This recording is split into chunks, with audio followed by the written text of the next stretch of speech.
Berikutnya kita akan membahas lebih spesifik ya mengenai Laravel ya. Yang pertama kita harus mengetahui dahulu ya kebutuhan apa saja yang harus kita pahami sebelum kita melangkah ke Laravel ya, atau prerequisite. Sebelum memulai Laravel, kita harus memahami konsep dasar dari web server yang pertama. Lalu yang kedua, kita mempunyai pemahaman mengenai dasar-dasar dari pemrograman PHP ya. Lalu konsep OOP dengan menggunakan PHP serta konsep dari MVC atau model, view, dan controller. Untuk sistem yang kita butuhkan ya, atau sistem requirement itu yang pertama tentunya web server dengan dukungan PHP ya. Kalau kita menggunakan Laravel 8, kita membutuhkan PHP versi 7.3 atau ke atas ya, lebih baru. Kalau kita menggunakan Laravel 9, kita membutuhkan versi PHP 8.0 ke atas. Dan apabila kita menggunakan Laravel versi 10 atau yang terbaru saat ini, kita membutuhkan PHP versi 8.1 atau yang lebih baru ya. Yang kedua, kita membutuhkan Composer ya, Composer PHP versi 2 ke atas. Lalu kita membutuhkan CURL, membutuhkan Docker ya apabila nanti kita menjalankan Laravelnya dengan menggunakan shell up ya. Terus menggunakan Git dan modul-modul library pendukung. Nah, ini adalah tool requirement. Tentunya kita membutuhkan terminal shell atau command prompt ya apabila kita menggunakan Windows. Kalau kita menggunakan Linux, kita menggunakan terminal ya untuk mengetikkan shell. Kemudian kita membutuhkan code editor ya.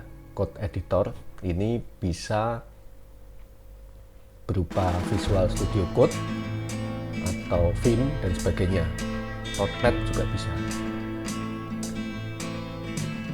Lalu apabila kita menggunakan VS Code ya atau Visual Studio Code, ini sebaiknya kita menambahkan ekstensi PHP ini ya, PHP Intelligence ya. Lalu Laravel Artisan, Laravel Snippet, Laravel Blade Snip, Laravel Blade Special, Laravel GoToView ya. Jadi kita bisa menambahkan ini supaya nanti pada saat melakukan coding bisa lebih nyaman.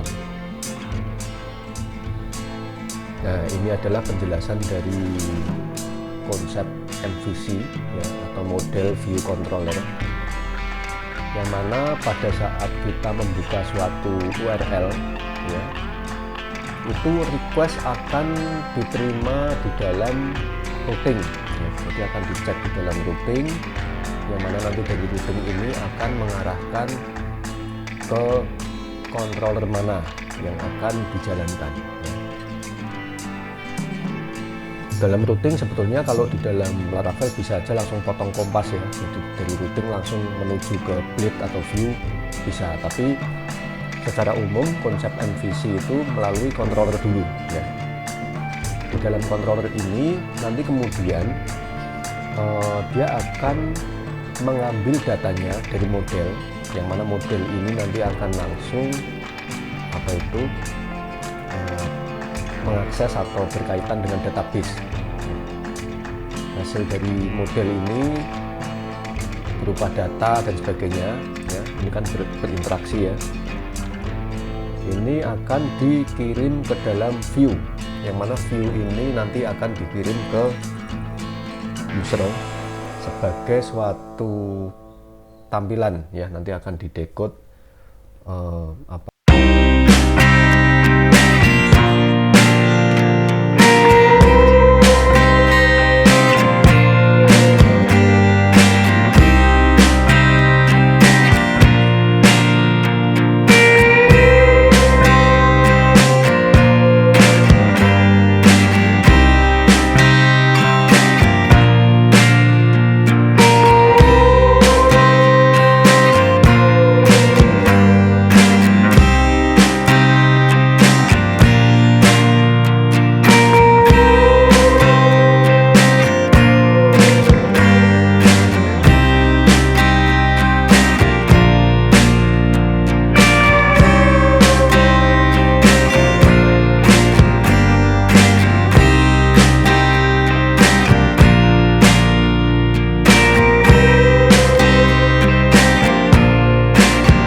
akses ke middleware itu bisa dibatasi ya, dengan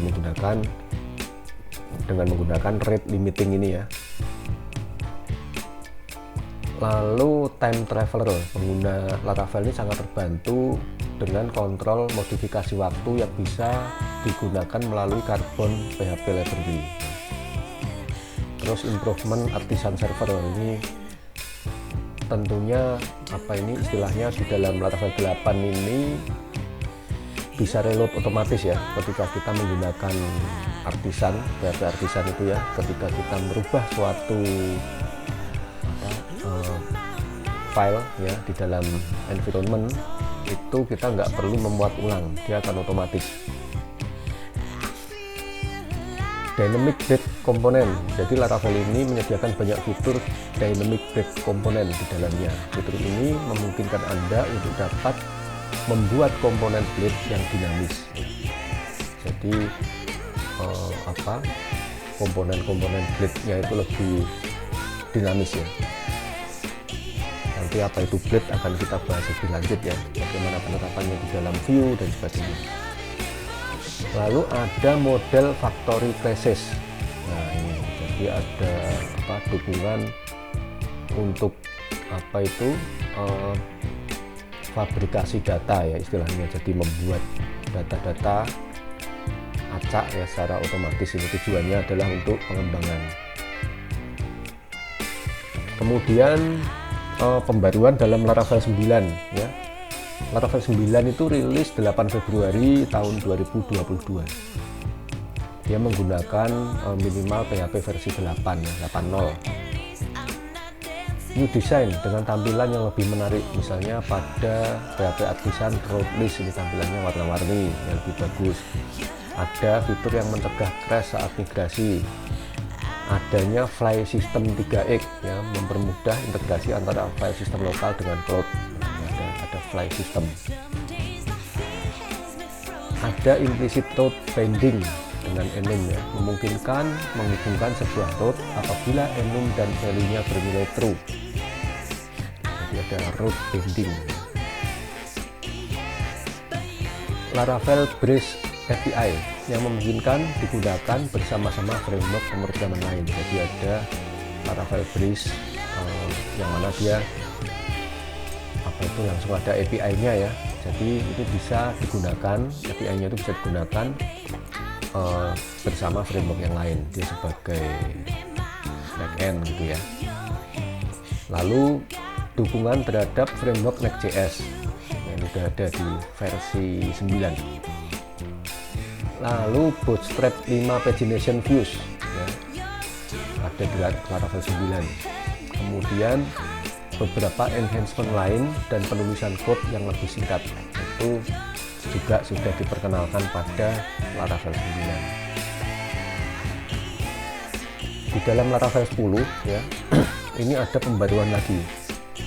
Jadi artisan komennya menjadi lebih interaktif ya, artinya bisa menampilkan opsi-opsi yang dapat kita pilih ya. Kalau versi sebelumnya kan kita help dulu, kita cek opsinya apa saja gitu ya. Kalau di sini dia bisa ada opsi yang bisa kita pilih. Terus Laravel 10 ini menggunakan PHP versi 8.1 dan tidak mau menggunakan yang versi sebelumnya ya, tidak mendukung. Jadi tidak bisa kita kalau pakai PHP 8.0 kita menjalankan Laravel 10 nggak bisa. Lalu ada library namanya Doctrine ya, atau DPAL. Nah, ini udah nggak diperlukan, maksudnya ya sudah nggak diperlukan di Laravel 10.